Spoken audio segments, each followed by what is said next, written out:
Baek Do-hee had always been the type to follow through on her decisions, no matter how difficult. Her life had been a relentless climb, built on sheer determination. At 29, she often reflected on the bumpy ride of her 20s, a decade filled with challenges, unpaved roads, and relentless self-reliance. Yet, despite the rough patches, she had ended that chapter on a high note. As she settled into her role as acting chief manager, she basked in the small victories her career had afforded her. Chief Manager Baek had a nice ring to it, and even if the title wasn't official yet, it felt like validation for years of unwavering dedication. 7 years in the company had made her a seasoned professional, a loyal dog in the eyes of some, but she preferred to think of herself as a self-made success story. Her secret to success? A combination of quick wit, strategic flattery, and an almost preternatural ability to navigate corporate politics. These traits had propelled her career forward, earning her grudging respect from peers and superiors alike. Even the jealous whispers from colleagues, "How did she get here so fast?" only fueled her drive to achieve more. But her ascent wasn't without its setbacks. The news came suddenly. A new chief manager was being hired from outside the company. Upper management's decision struck like a blow, leaving Baek feeling sidelined despite her years of loyalty. Her team rallied around her, offering support, but their words felt hollow. Get along with him, she thought bitterly. This stranger had swooped in and taken what she had worked so hard to earn. The fateful day arrived, and the new chief manager was introduced to the team. Seo Junwon, his name was. As he stepped forward, her heart sank. She knew him all too well. This wasn't just a new boss. He was the man she had shared a one-night stand with a year ago, a night she had never been able to forget. As he greeted her with a polite smile and extended his hand, Baek Do-hee could only think of the words she had spoken to herself so often. I'm the type of person who sees things through once I make a decision. But now, as she stared into the face of her past, she wondered if this was one challenge she hadn't prepared for. It was a warm, early autumn day, and the sun shone brightly across the sky. After working late every night during the week, Do-hee had been looking forward to sleeping in over the weekend, or so she hoped. Hey, Do-hee, are you free today? A familiar voice called. Free? Why? The crisp breeze hinted at the changing season as temperatures cooled, signaling the arrival of fall. Well, actually, Do-hee hesitated. My mom set me up on a blind date tonight. Again? Why do you keep going on these dates if you don't even want to get married? Because my mom won't listen, she exclaimed, exasperated. What can I do when she threatens to cut off my credit card? Do-hee sighed. I planned to sit there for 2 polite hours, but the guy said he hurt his leg. Now she paused. Can you go on the date pretending to be me? What?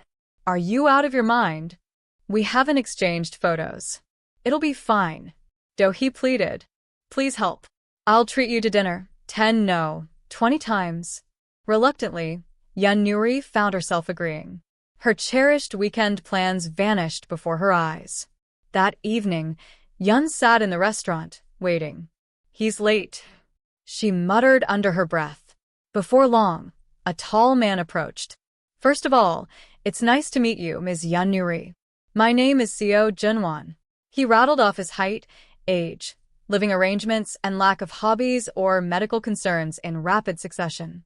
Yun blinked, stunned. What is wrong with this guy? She thought. Despite the awkward start, Seo Junwon surprised her with a blunt question. Will you marry me? Caught off guard, Yun raised an eyebrow. Excuse me? Are you proposing right now? He shrugged. You could say that. This meeting isn't just a blind date. It's more of a potential arranged marriage. Yun couldn't help but scoff. So, what's your condition for marriage? One thing, Junwon said without hesitation. I want a wife who expects nothing from me. His words hung in the air. Yun found herself dissecting his peculiar demeanor.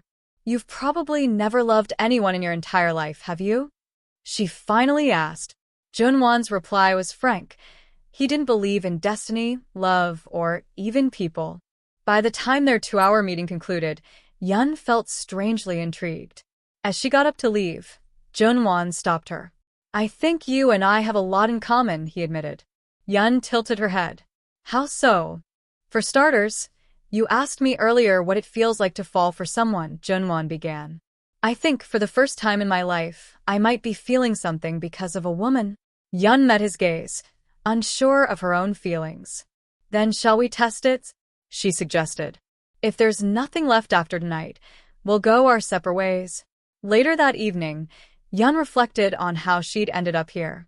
Perhaps it was the crisp autumn air, or the loneliness creeping in at the edge of her 20s. Fate, or some curious alignment of events, had brought her to this moment. Looking at Junwon, she wondered aloud, do you think we'll figure this out? He didn't answer right away, but offered a rare smile. I want to keep getting to know you, he said. For the first time, Yun felt something shift in her heart. The cool breeze whispered through the night, leaving them both with questions they hadn't yet answered. It was Christmas Eve and her 7th birthday when it happened for the first time. That morning, Lily's mother greeted her warmly, saying, "Good morning, sweetheart. Happy 7th birthday. Do you want to go to the amusement park with Mommy and Daddy today?" Excitement bubbled in Lily's chest as her parents held her hands and led her to the park. The joy of celebrating her birthday with them was overwhelming. But then, something inexplicable occurred. The next day, December 24th came around again. The same actions, the same expressions, and the same words replayed like a broken record. It was as if time had trapped her in that single day. Another day passed, and another, and by the 3rd day, Lily realized she was stuck.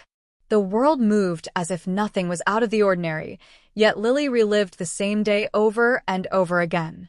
Each loop amplified her growing fear of being isolated in time forever. After repeating December 24th 10 times, the calendar finally flipped to December 25th.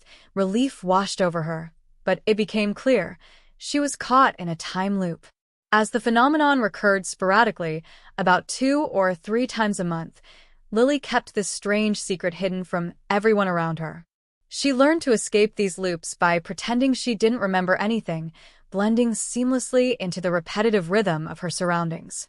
Trying to alter the events only seemed to intensify the anomaly, so she forced herself to play along. Years later, as an adult, Lily had grown accustomed to navigating this strange curse. The loops even presented her with peculiar opportunities. On the day of her college entrance exams, she relived the test 21 times, ultimately gaining admission to a prestigious university. Similarly, she experienced her job interview 17 times, each loop honing her responses until she landed the role. Yet not all aspects of the loops were beneficial. One particularly painful instance from a year ago lingered in her memory. On that day, she had revealed her vulnerabilities to a man named Junwon, someone she'd only just met, and cried in his arms. It was a moment of weakness she could never erase.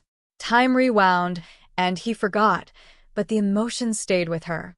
Now, in her present reality, Junwon reappeared as her new boss, the chief manager at her company. His presence unsettled her deeply. Memories she thought buried resurfaced, but she reminded herself that he didn't remember her. Determined to remain composed, Lily convinced herself that their paths crossing again was nothing more than a cruel coincidence. As she wrestled with the surreal situation, Lily resolved to stay grounded. The time loop, she realized, was both a curse and a peculiar gift, shaping her life in unexpected ways. While others forgot, she carried the weight of all those memories, navigating a world where time and emotions intertwined in ways she couldn't fully explain. He observed her from the doorway, his tone calm yet sharp. "You act like you have everything figured out, but here you are, hiding away like this. What exactly do you think you're doing?" His words carried a strange weight, a mix of observation and challenge. She turned sharply, startled, but kept her composure. "I wasn't expecting company, Mr. Seo," he continued, unfazed. "I thought, maybe this time you'd be crying. But no, I didn't actually think you would."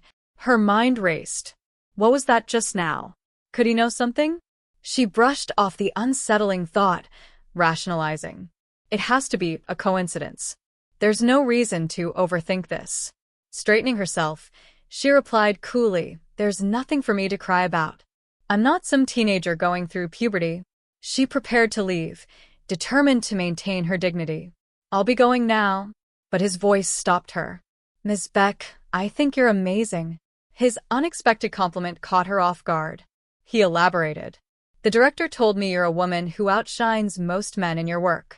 To rise to your position in your 20s, in a company that values connections over merit, that's no small feat. You've had to fight harder than most to get where you are. It's impressive. Truly impressive. Her defenses faltered for a moment. He's recognizing my efforts, even admiring them? She suddenly felt foolish for the times she had judged him harshly. Thank you, Mr. CO, she said softly, a genuine smile breaking through. You're a natural leader yourself, skilled at balancing authority and encouragement. Let's start fresh. She extended her hand, inviting a truce. I look forward to working with you. His grip was firm but warm. Likewise, he replied, his sincerity clear. The moment passed, but later that evening, her friends weren't as calm. They were busy teasing one another, Nuri chastising a drunken Beck for overindulging. Hey, stop drinking like that. I've got a shoot tomorrow. Nuri grumbled, only for Beck to wave her off with a laugh. But behind the laughter was something deeper, something Beck couldn't quite articulate, especially when Seo Junwan's presence lingered in her mind. Later, as she stood in the dimly lit restroom, her thoughts collided in a whirlwind of emotions. Why does he make me feel this way? Just as she began to compose herself, the door creaked open, and there he was again. His presence was commanding, his gaze unwavering. Miss Beck, he began, his voice low but firm, why do you keep pretending you don't know me? She froze. How does he? Her response was shaky but deflective. I don't know what you're talking about, Mr. CO.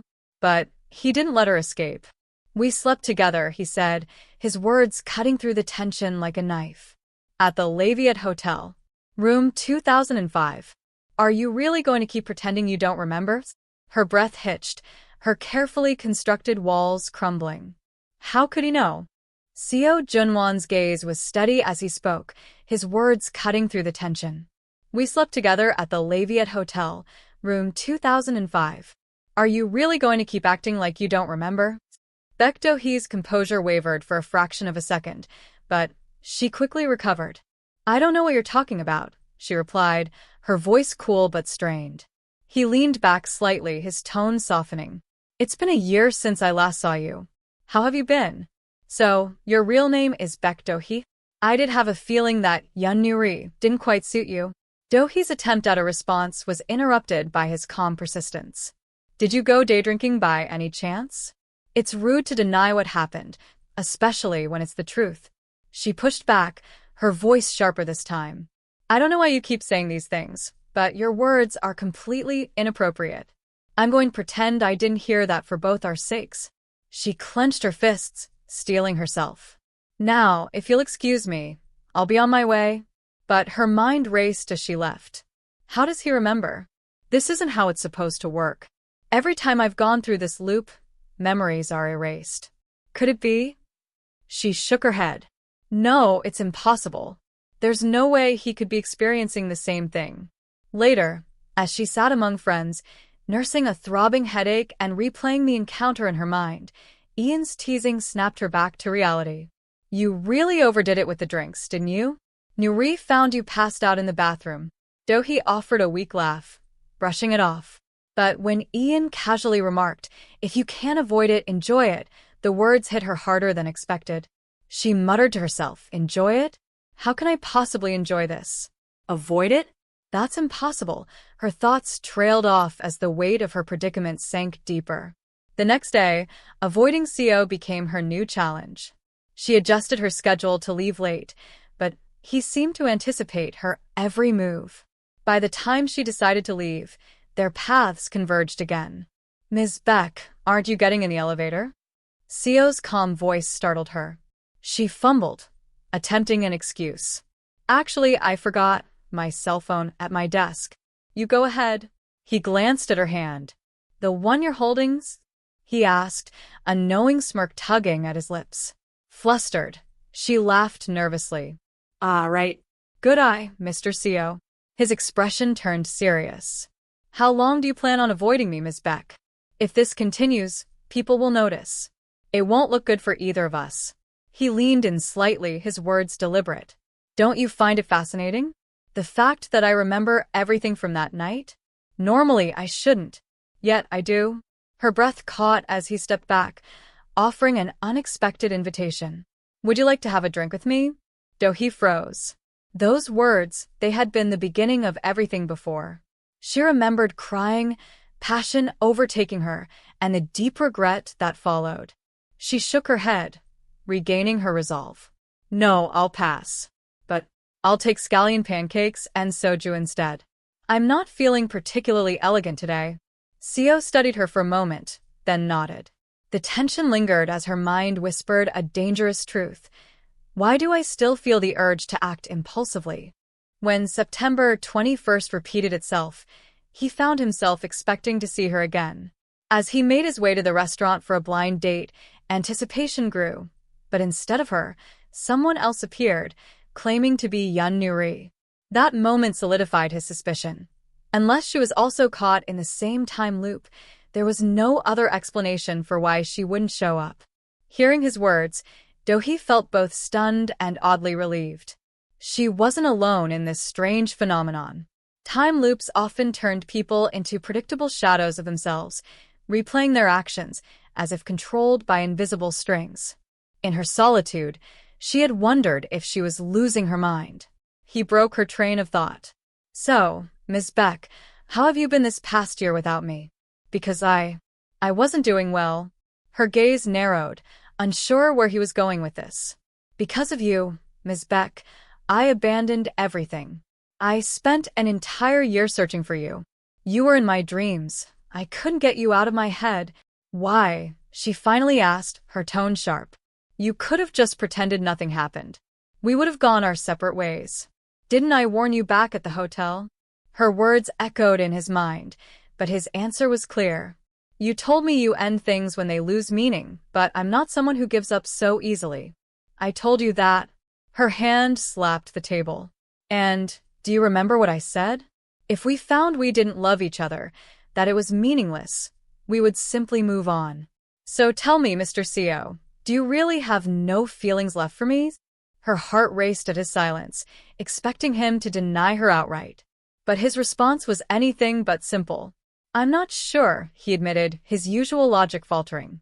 Before you, everything in my life was either a 0 or a 1. But you're neither. Her defenses cracked. For him, everything about love and marriage had once seemed trivial. Yet knowing her had shifted his perspective entirely. Those once light concepts felt unbearably heavy now. His quiet confession threw her off balance. You've probably never loved anyone in your life, she accused, trying to mask her unease. Maybe not, he admitted. But you, he hesitated, his eyes meeting hers. You seem as unhappy as I am. I think that's why I care. Her frustration bubbled over.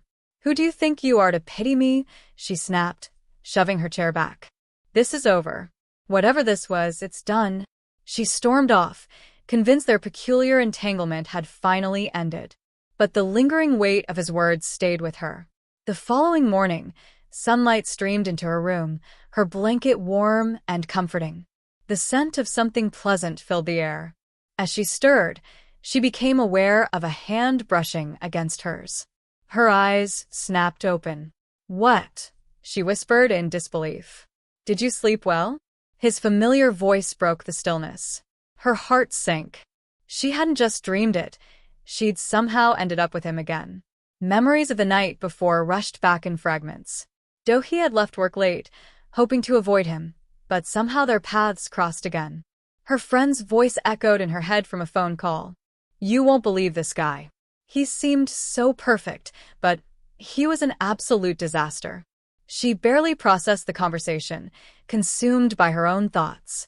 Drinks flowed, and now here she was, faced with another awkward morning. Her chest tightened. I can't believe this lunatic, she muttered under her breath, already dreading the day ahead. When he first saw her, his thoughts were straightforward. She was just another person and they were both busy. He suggested they call it a day with no expectations or curiosity.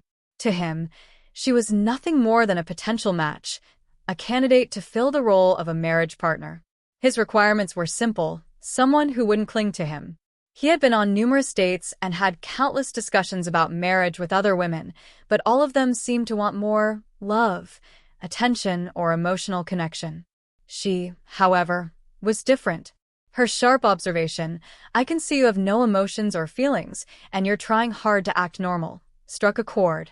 Those words, so unexpectedly blunt, lingered with him. As a child, Junwon had never understood the joy or pain others seemed to experience so naturally. He didn't realize his emotional detachment was unusual until adulthood, when he recognized his inability to feel anger, sadness, or happiness. It left him with a deep sense of dissatisfaction, a life that felt incomplete. She, however, could see right through him. Her perceptiveness suggested a shared loneliness, one she seemed to hide beneath a poised exterior. Her tears that night confirmed it. For the first time, he felt compelled to stay close to someone, as if they were the only person who might understand him. That night, in room 2005 at the Lafayette Hotel, left an indelible mark on his mind. But when he met her again, she wasn't the same woman. The time loop complicated everything, and he couldn't shake the memory of the stranger who had disrupted the cycle, the only person who didn't repeat their actions like everyone else. It wasn't until a year later, after countless loops, that he saw her again, Baek Do-hee, now a manager on his team. She was nothing like the shallow assumptions others made about her.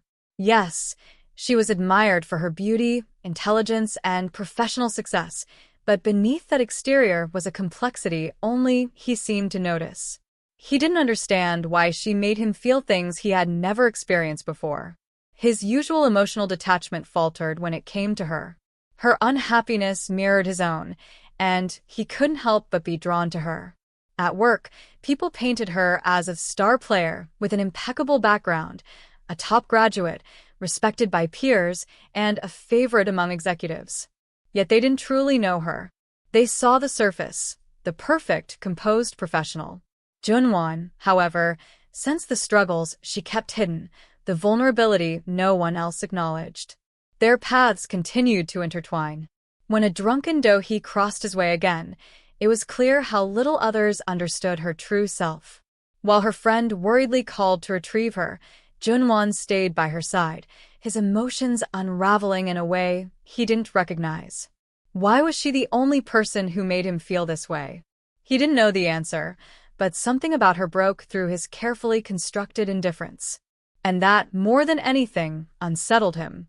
Baek Do-hee tossed and turned in her bed, muttering under her breath. Junwon? Ugh, now I'm even dreaming about him. She shook her head, trying to push him out of her thoughts. No matter how hard she tried to forget, his presence lingered, driving her to frustration. When Seo Junwon confronted her later, his tone was calm but insistent. "Why did you tell me to pretend it never happened?" Her response was equally composed, yet laced with vulnerability. "Because I don't have the time to be shaken by things like that. I didn't like how I was changing, becoming someone I couldn't understand. So let's just end it here, Mr. Seo." His expression faltered. "End it here," he repeated softly, as if testing the weight of her words. Later that night, they found themselves in the same bed, a situation neither had anticipated. "Why are we sleeping here together?" she asked, her voice tinged with confusion. "I told you, Ms. Yun asked me to stay by your side. Besides, I couldn't drive because I'd had too much to drink." "You should be thanking me for not leaving you in the rain," he replied matter-of-factly. Do-hee sighed, her embarrassment evident. "I didn't mean to cause you trouble." "I'm sorry." She hesitated before asking the next question. "So, nothing happened between us, right?" Junwon smirked slightly. Why? "Would you like something to happen?" Her eyes widened in shock. "What?" "You asked if nothing happened," he continued nonchalantly. "I'd like to change that, starting now." Flustered, she leapt out of bed, glaring at him. "You're out of your mind," she exclaimed before storming out, muttering to herself about his audacity. Later, at home, Her roommate Yun confronted her with a barrage of questions. Where were you last night? Why didn't you answer my calls? Do-hee shrugged. My phone died. What's with all the fuss? You're acting so strange. What happened? Do-hee groaned, remembering Junwon's teasing words. Forget it. It was terrible. I don't even want to think about it. At work, rumors swirled around Seo Junwon's past. A coworker mentioned he had once been engaged to a beautiful woman, but the wedding was called off just a week before the ceremony. The details remained unclear, but it was enough to pique Do-hee's curiosity. Yet, she quickly dismissed the thoughts. It has nothing to do with me, she reminded herself. In a meeting later that day, things took an unexpected turn. Do-hee watched as the team prepared to present their new social media campaign. Suddenly, the raw video clip played, revealing an embarrassing and chaotic montage. Gasps and murmurs filled the room as Do-hee's sharp eyes turned toward the presenter. Ms. Yang, she called out, her voice laced with both concern and disbelief. Would you like further refinements or adjustments to this? Let me know if it aligns with the tone you're aiming for. The office buzzed with tension as the team gathered in the aftermath of an apparent mistake. What? You switched flash drives with some random guy on the street? Are you trying to be funny? Someone exclaimed, frustration clear in their voice. Another voice chimed in with scorn. The presentation should have never been assigned to Ms. Yang in the first place. It should have gone to Mr. Ha. Seo Junwon bore the brunt of the criticism. Mr. Seo, why would you assign such an important task to Ms. Yang? He lowered his head slightly. I'm sorry. This is all my fault.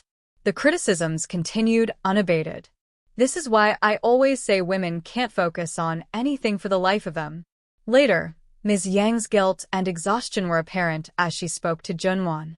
I'm really sorry, but I can't bring myself to attend the company dinner tonight. It's okay, he said gently. Don't worry about it. Just get some rest.